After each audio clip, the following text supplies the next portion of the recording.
merupakan daerah tujuan wisata utama di Indonesia yang kaya akan peninggalan-peninggalan sejarah, arsitektur tradisional Bali, dan kehidupan sosial masyarakat yang kental akan nilai-nilai budaya yang menjadikan Pulau Bali sebagai tujuan wisata bagi wisatawan asing maupun domestik. Puri merupakan istana sekaligus pusat pemerintahan atau kekuasaan pada era kerajaan di Bali. Salah satunya adalah Puri Anom Tabanan, dibangun menggunakan pedoman agama Hindu yaitu Asta Kosala Kosali.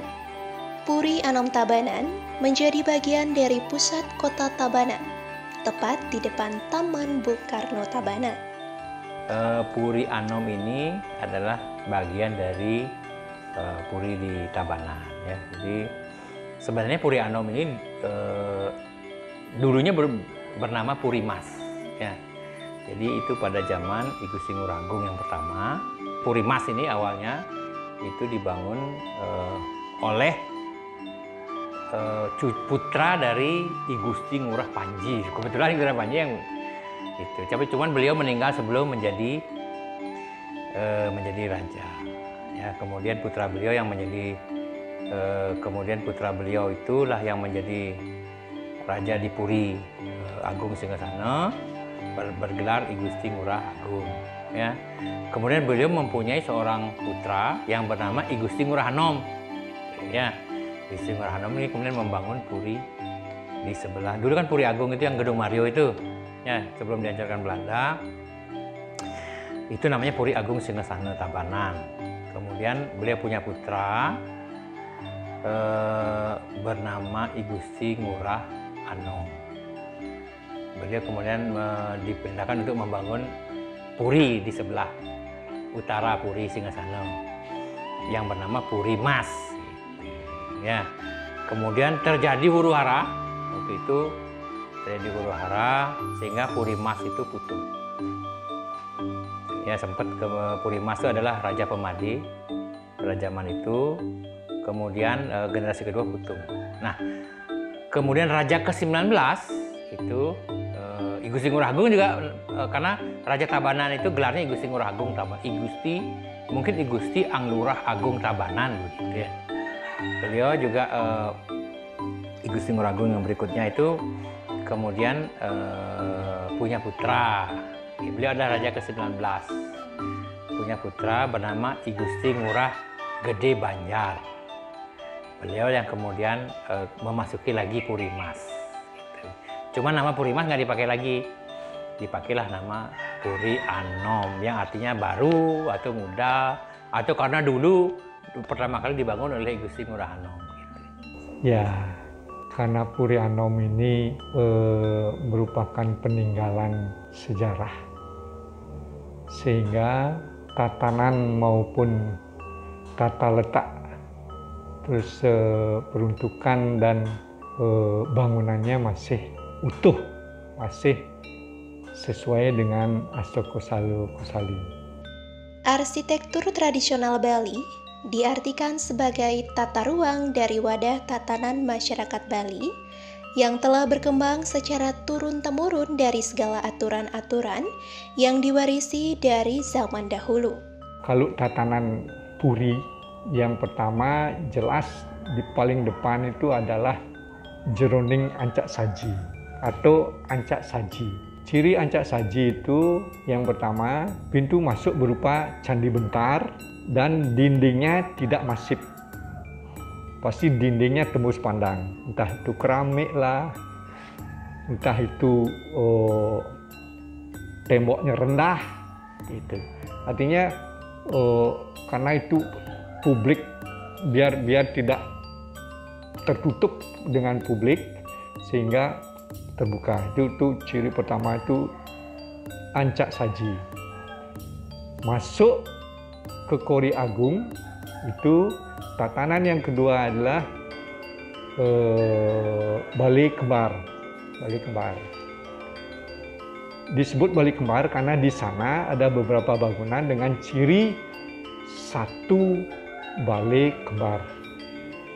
Satu Bali Kembar itu kebetulan yang di sini di Puri Anom ini Bali Kembar ini dengan atap satu.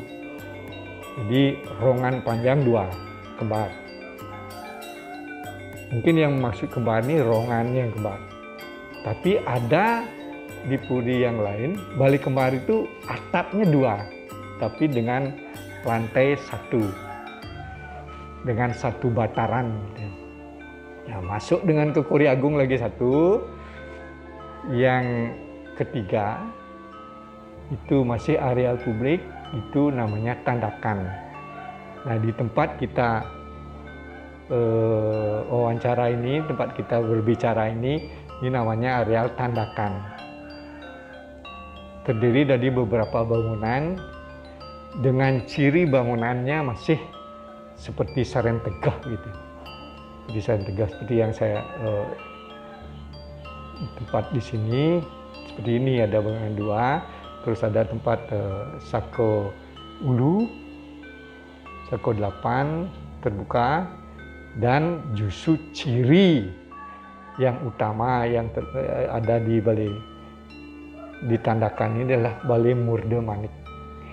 Itu salah satu ciri puri. Jadi kalau bukan puri tidak ada Balai Murde Manik. Tidak ada, hanya puri yang mungkin itu tatanan penguasa dulu. Kalau bukan puri tidak diperkenankan untuk membuat Balai Murde Manik. Ya. Gaya arsitektur Bali tidak dibuat dengan sembarangan, melainkan dibuat dengan konsep dan perhitungan yang sudah matang dan memperlihatkan kesakralannya, termasuk pada arsitektur bangunan Puri Anom Tabanan. Kalau ukuran Astoko Sali-Sali itu sesuai dengan beliau, mungkin beliau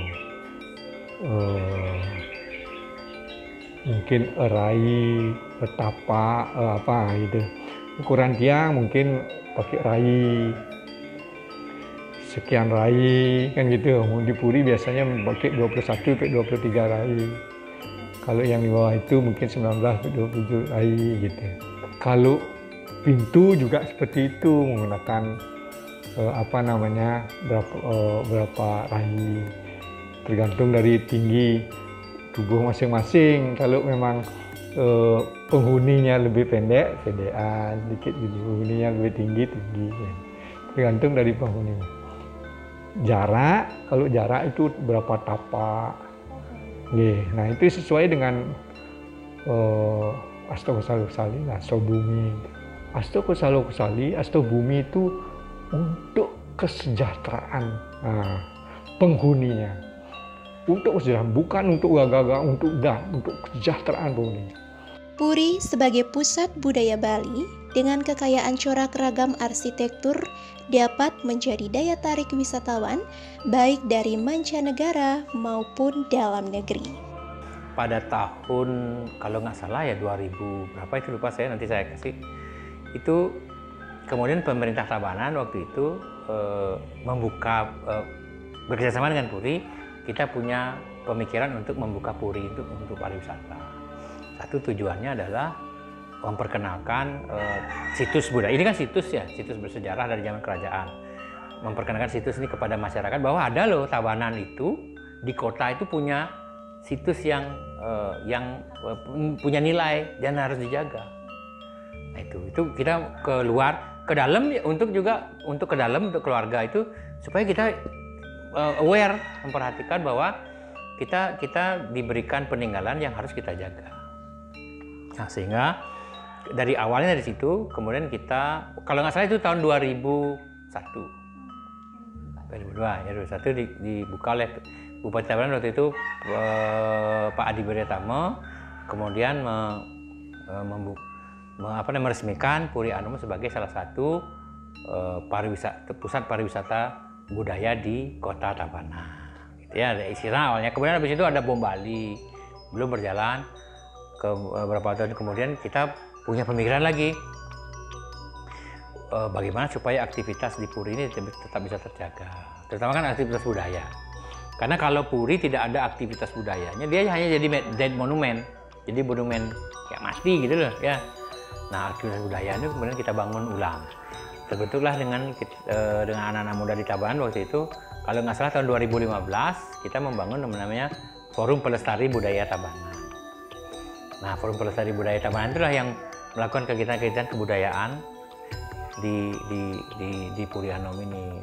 Kegiatan pariwisata di Puri Anom Tabanan menerima wisatawan Royal Wedding, mempertunjukkan berbagai ragam seni kerajinan dan seni tari, art performance, kecak dance, legong dance, dan sebagai objek penelitian. Dari latihan tari, ya kita buka sanggar tari, latih tari.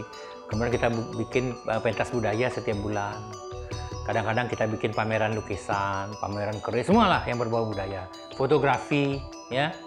Nah itu akhirnya kita bikin event-event fotografi.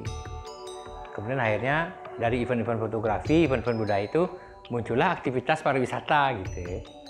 Jadi aktivitas budaya dulu sebenarnya nggak kepikiran, karena waktu itu kita nggak pede bahwa apakah Puri ini layak dikunjungi sebagai tempat pariwisata. Waktu itu kita nggak punya pikir. Pokoknya penting kita buat kegiatan budaya dulu lah, kegiatan kebudayaan.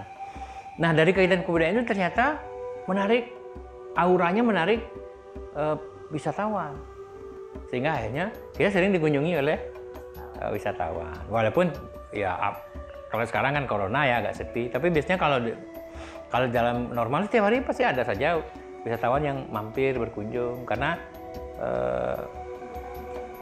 karena mereka khususnya wisatawan yang dari Eropa, mereka sangat mengapresiasi peninggalan-peninggalan budaya seperti ini, gitu ya.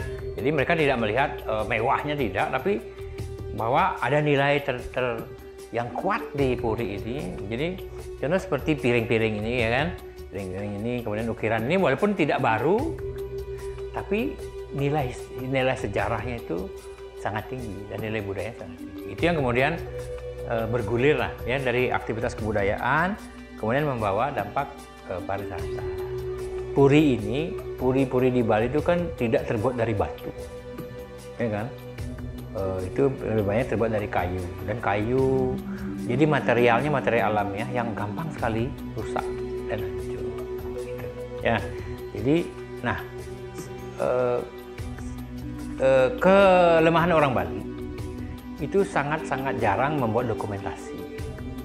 Ya, beda dengan orang asing, dia hal kecil pun didokumentasikan, dicatat, difoto, divideokan gitu. Nah, sehingga saya berpikir kita nggak tahu ya, ada gempa ini, bangunan ini gampang diroboh kalau gempa atau terlapuk oleh waktu. Nah, dengan adanya kegiatan kebudayaan, ada fotografi, ada seperti sekarang ini wawancara, data-data ini nih paling tidak akan hilang. Ya, paling nggak ada di media sosial. Sehingga kita perlu sekali ini. Kedua, dulu orang tidak tahu isi di dalam sini, nggak ada yang tahu seperti apa di Puri itu. Dan dengan kita buka, kami harapkan bahwa kecintaan terhadap Tabanan itu menjadi kita punya loh sesuatu yang jangan sampai kita merasa bahwa ngob lah di Ubud, di ini ngob di mana-mana, padahal kita punya sesuatu yang dengan keunikannya sendiri itu berbeda dan bisa kita banggakan. Contoh nih, terkenal kan Tanah Lot pariwisatanya dulu terkenal, Jatiluwe terkenal, tapi kota Tabanan ini dilewati aja, nggak pernah ada yang mampir.